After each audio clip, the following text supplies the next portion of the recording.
النهاردة هنتكلم عن مسلسل كان ليه صدى واسع قوي في الفترة الأخيرة، موضوع عائلي.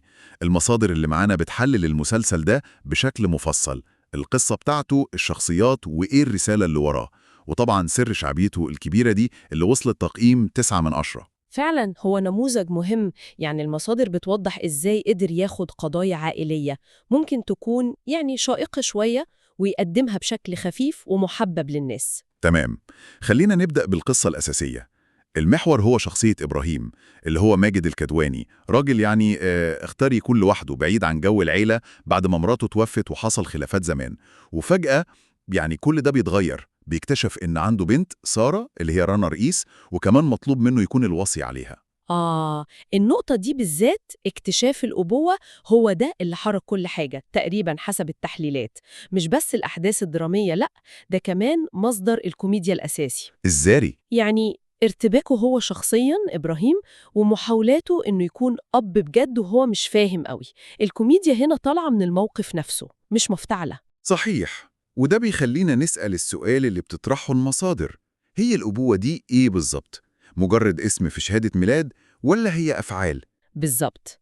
المسلسل بيركز قوي على فكرة الفرصة التانية، إن ممكن تبدأ من جديد حتى لو كبرت في السن. وده مش بس لإبراهيم، صح؟ لأ طبعاً، كمان لسارة نفسها، البنت اللي بتدور على أبوها وعلاقة حقيقية. وحتى الشخصيات التانية زي رمزي، صديقه اللي معاه على طول محمد شاهين. ومنى أخته العملية جدا اللي هي سماء إبراهيم، كل دول بيضيفوا للقصة. أكيد، كل واحد ليه بعد تاني، سواء كوميدي أو إنساني أكتر. طيب، لو جينا لنقاط القوة اللي المصادر مجمعة عليها، إيه أبرزها؟ أول حاجة الكوميديا اللي بتضحك بجد، اللي قايمة على ردود الأفعال الطبيعية والمواقف، مش مجرد إفيهات وخلاص. وكمان الدراما نفسها كانت قريبة قوي من القلب، بتلمس حتت حساسة زي العلاقات جوه الأسرة وإمكانية إصلاحها. والأداء التمثيلي أكيد. قدر يخلي شخصية إبراهيم دي لحم ودم، بتتعاطف معاها وتفهمها. وحتى الشكل البصري للمسلسل، الإخراج والألوان، ساعد إنه يخلق جو دافي كده بيعبر عن حالة الشخصيات. بس أكيد كان في ملاحظات أو انتقادات برضو، مش كده؟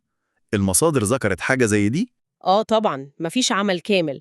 بعض التحليلات قالت إن الإيقاع في الموسم الثاني كان أبطأ شوية في بعض الحلقات، وإن الأحداث ما كانتش بنفس الزخم بتاع الموسم الأول. ونقطة النهاية كمان؟ أيوة، كان في كلام إن النهاية حسها البعض سريعة شوية، كان ممكن تاخد مساحة أكبر عشان تقفل كل الخطوط بشكل مريح أكتر للمشاهد. تمام، يبقى لو حبينا نلخص الرسالة الأساسية اللي بنطلع بيها من تحليل المصادر دي للمسلسل ككل: نقدر نقول إنها بتدور حوالين أهمية العيلة، إنها السند والحضن حتى لو في مشاكل، وإن الأبوة دي مسؤولية كبيرة وحضور فعلي، مش كلمة وخلاص. وفوق كل ده فكرة الفرصة التانية، إن دايماً في أمل للتصالح سواء مع الناس أو حتى مع الماضي بتاعنا. يعني نقدر نقول إن الخلطة الناجحة لموضوع عائلي حسب المصادر كانت في التوازن ده، بين الضحك اللي من القلب والموقف الإنساني الصادق، وده كله مدعوم بأداء تمثيلي قوي يخلينا نصدق الحكاية ونهتم بأبطالها. بالظبط كده. والتحليلات دي بتسيبنا في الآخر بفكرة ممكن نفكر فيها شوية. المصادر بتورينا إزاي تجربة الأبوة اللي جت فجأة دي هي اللي خلت إبراهيم يواجه نفسه بشكل مختلف، ويكتشف حاجات جواه كان يمكن بيهرب منها. نقطة مهمة دي. فده يخلينا نسأل، هو لحد فين ممكن المسؤوليات اللي بتظهر فجأة في حياتنا، بالذات العائلية منها، تجبرنا إننا نتغير ونبص الجوانب فينا كنا بنفضل نتجاهلها؟ سؤال مفتوح للتفكير.